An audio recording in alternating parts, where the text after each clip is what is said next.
What's up, Baseball Glove Repair Network buddies?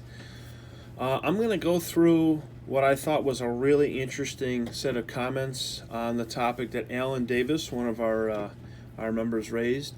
Why do so many people frown upon flaring out their gloves? So I'm going to open this up and take a look at all the comments because I wanted to make sure I didn't miss anything. A lot of guys, a lot of ideas, and I'm not trying to give you the best idea, but I'm pretty good usually at explaining things and giving different opinions and trying to mix them all together into a usable mass. And so that's what I hope these kind of videos do.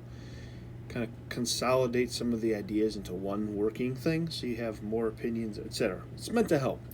You don't have to agree with me. That's fine. Okay? But I'm trying to synthesize a bunch of ideas. So why do so many people frown upon flaring their gloves? One idea here looks like we've got, obviously if your customer would like it, sure, you can do that for them. Okay. Now when someone asks you what's the benefits or problems, that's kind of what I wanted to cover. So I just happen to have in front of me, here's an A2000L, mid-80s. It does have new plastic pieces inside the thumb and the pinky. It didn't originally come with anything in the pinky. So if you notice here, it is what you would call, I guess, kind of a neutral position. No flare either in or out. When people say flare, sometimes they're talking to any type of movement out, and sometimes they're talking about the guys who bend their glove in half over here, okay? Right, so there's a difference in how much flare we're talking, so there's one problem that's not always addressed. The second is, do you flare both sides? That's another thing, because some guys like to flare the thumb, but they like to hook. That's the word I think is the correct word for this. Hooking the pinky, flaring the thumb. Some guys like to do half and half. Here's the way I can understand this ergonomics-wise or ball-wise. And of course, I don't have a ball with me, but that's okay. When you're catching a ball, the position of your glove as you catch the ball is the key to understanding flaring at all. And most people don't realize that, and I can see a couple comments, people don't have a clue. If you are catching a ball and you're, this right-handed glove, and you are catching balls coming at you this way, that would be described as the ball is approaching straight. Your glove is vertical, okay? Ball is approaching straight. Glove is horizontal, this way or this way, doesn't matter, right? This is hard for a right-hander, but if a ball reads this way, you would do it, okay? And then balls that approach from above, so down toward the pocket from above. Now, this is normally going to cover most outfield catches, or basically a catching of a fly ball. Catching from a fly ball, the ball should always be approaching from up, okay? As you catch a ground ball, you may be approaching glove pointed down and the ball bouncing up toward the pocket this way, okay? Now, see if I can explain this well, and I might not get it right. When balls are approaching the glove on an angle towards the pocket, which enters from the top of the glove. Do you understand what I'm saying? Ball is entering the top of the glove toward the pocket. So that would be on a ground ball, ball bounces up, or a fly ball, ball comes down. You can understand that.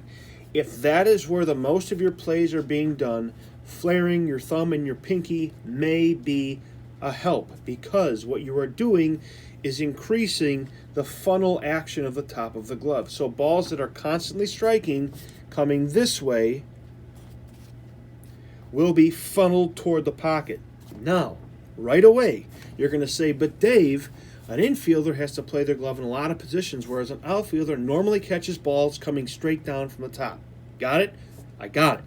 So for outfielders, flaring a thumb and a pinky is frequently more done. It's done more frequently, and it's probably more, it makes sense because you're creating a wide funnel. Balls are directed into the pocket. Generally, outfielders' gloves have longer fingers, deeper pockets anyhow, so putting a flare up here, even if it's significant like this, generally doesn't result in a lot of problems when it comes to catching a ball and tumbling, right? Now let's stick on outfield gloves. Is there a time where you may receive a ball that doesn't come at you that way? Yeah, there is. And that would be you're running for a line drive and the ball's going away from you. Okay? Now you're trying to catch a ball coming this way while moving the glove this way. Now the ball's striking the web but with no action toward the pocket. Now a flare may hurt you because if the ball strikes here while you're running this way, it may corral the ball, but it may just have the ball bounce down. Okay? So outfielders, because they catch most of the balls they catch from directly above, are probably the positions that were most going to be benefited by a flare on both sides that's constant. All right, you just set it and leave it. That's why in the major leagues, what positions most consistently flare their gloves? Class outfielders. Okay? Now, most people don't have 7 gloves, and most people play more than one position. So, let's say you're an infielder. Now, the big thing about infielders flaring their gloves used to be kind of a big deal about 5-7 years ago. A lot of guys were doing it both thumb and pinky. Not so common anymore, and there's a good reason why. Here's the reason. It works all right as long as you're picking up grounders that are bouncing from a really sharp angle up on you. Not that helpful on balls that you're reaching to the right or the left for. Now you see how the flare doesn't necessarily corral the ball at all. It may deflect the ball away from you, okay? So most infielders aren't doing harsh flares anymore. Some are doing the half and half, which is the thumb is out, the pinky is rolled. So that way, you're hoping that if you somehow catch a ball funny on the thumb, you can, by rotating your hand, pivot it toward the pocket, and the other pinky will help corral the ball. Okay? Next issue. If you flare a glove quite a bit as an infielder, you may find that it's difficult to toss a ball out of the glove. If it's too extreme, harder to toss, because as you're tossing the ball, you lose some of the containment that your fingertip, your thumb and pinky tips have that would direct the ball in this direction. So if they open like this, a ball that you're trying to send here may bleed off and not in a very good direction. Okay? So as an infielder, flares on both sides, that's what can happen. Right? As an infielder, let's say you hook both sides like it was 1986 and everybody wore their gloves like this, which would have been a hook. Okay? You've seen this. If you're doing that, what's the benefit? That means basically any ball that you can get inside this area will stay in there. Okay? What's the problem? Balls that don't strike, you lose some of the ability for balls that you don't quite get around on. They'll actually hit off the side of the glove here and bounce away. Got it? You'll miss them. So flaring helps extend the usable pocket in some areas, in some situations, but in other areas it may cause the ball may bounce away. If you curve it, same problem. So if you curve your glove a lot, which I can't really do right now, if you play like this and you get a bouncing ball and the ball takes a bad hop this way, guess what's going to happen? It's going to hit this and bounce down. You're going to miss it. But if your glove's like this, it's going to hit here and bounce toward the glove. You see? It's always a trade-off. It is not as though one is better than the other. So no one can say flaring gloves is the best or hooking gloves is the best. It doesn't make a bit of difference. You have to understand what you're doing, what you're trying to get your glove to do, and how good you are at catching a ball. Some guys, they suck at catching. You know what they a lot of times should be doing? Hooking the glove. Because they don't know how to close it on time. They're catching a lot of balls up in here. So hook the thing so no matter where it goes, it's going to stay in. If you're a guy who is able to get to everything in their mother and loves to flip the ball around the infield with their glove, a shortstop, second baseman, then by all means wear your glove with neutral fingers or maybe a slight flare. That will facilitate flipping the ball. But don't hook it. If you try and throw a ball out of this, it won't go anywhere. One of my old A2000s was like that. I couldn't throw a ball out of this at all because it would just go bloop and stay in the glove. It wouldn't even leave.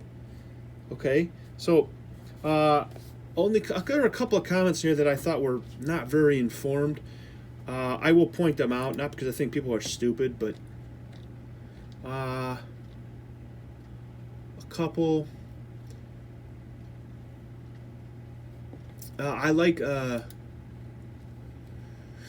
Eric Lauer's good comment here, and I thank you a lot for a lot of your comments lately. You've been very good. I believe infielders and outfielders alike believe it creates a wider funnel for catching or creating a channel for a ball. So people believe different things about what can happen. I got that. It's personal preference, and it feels and looks good to you as a player, then perhaps you'll likely be more confident. There is something to that. If you believe something will work, it actually increases the effectiveness of the treatment about 70%. Okay, but knowing what I'm trying to show, what in different situations gloves can do, and who might want to use what style of flaring or hooking, try them. You can try something.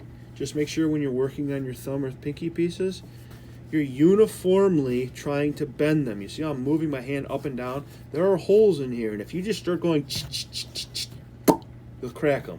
A lot of you guys know that. So when you come over here to your thumb flare, you're like, that's it, I'm putting it right here. Boom. You do that and you snap it. Rather, it's start from here and gently start to move the whole thing out. Okay, all the way up. All right, and then you can see that you create a flare. If you're somebody who's found the angle they want and they want to lock it in forever, take out the thumb piece. Heat it over a gas stove for about 4 seconds. Then gently shape it and put it back in. It will hold its shape. You don't have to keep bending it all the time. All right, a lot of guys may not know that. If someone says that flaring a glove is stupid, you can say driving a car is stupid. Because sometimes it is, like when you're drunk or there's a blizzard. But driving your car when you're going to the supermarket to get food for the week on a sunny day after work is perfectly fine. So, Fred Poritz, this was one comment I didn't understand. Try using a 1910 to 1930 glove compared to today's gloves and say that. The right glove you like I don't see. Oh, this was the point. I don't see anyone flaring a catcher's glove. You know why no one flares a catcher's glove? There's a perfect reason for it. Because catchers are receiving almost every ball thrown at them on this angle, right? This angle, right? See how I'm pivoting my glove around? But I'm always getting the ball delivered straight to the pocket area, which means that doing this would make no difference whatsoever. Because you're not fielding balls coming in this way, they're coming in this way. So of course no one would flare a catcher's mitt. There's no point in flaring a catcher's mitt. So using that as a possible argument, so if you don't flare a catcher's mitt, therefore other gloves should be flared, that's really weak logically. But hopefully there's other ideas out there. There's guys who can probably explain this better than I can. But I'm trying to say that the attitude or the attitude of your glove, it's not sad or happy, but the attitude of your glove while the ball strikes it, you have to look at how you're routinely fielding balls and adopt your strategy for thumbs and pinkies based on those things. And then as an infielder, you also throw in the fact, do you like to toss balls with your glove or not? You see a guy who tosses a lot of balls in the major leagues, you're going to often see a very neutral glove, so they get really good control. I'm not saying that some guys don't go half and half, but generally, these are all generalizations because the key is you must understand why you would use what you use. So maybe this video will help you understand what's going on with your hand and the ball. Then you have to try it, see if it works. But don't tell somebody that it's the wrong way, unless you've got a guy dropping balls everywhere because he's got his glove in a way that doesn't work for him, okay? So as an outfielder, if you're doing this, that's pretty stupid because you're making the hole small that the ball's supposed to come through. So outfielders, don't wear your glove like this. It's stupid. Besides that, there isn't much else that I can say is genuinely dumb about it, but anyway, maybe that helps. It's a good question. I thought it deserved kind of a better treatment, so thanks, guys. Have a silly and lovely day.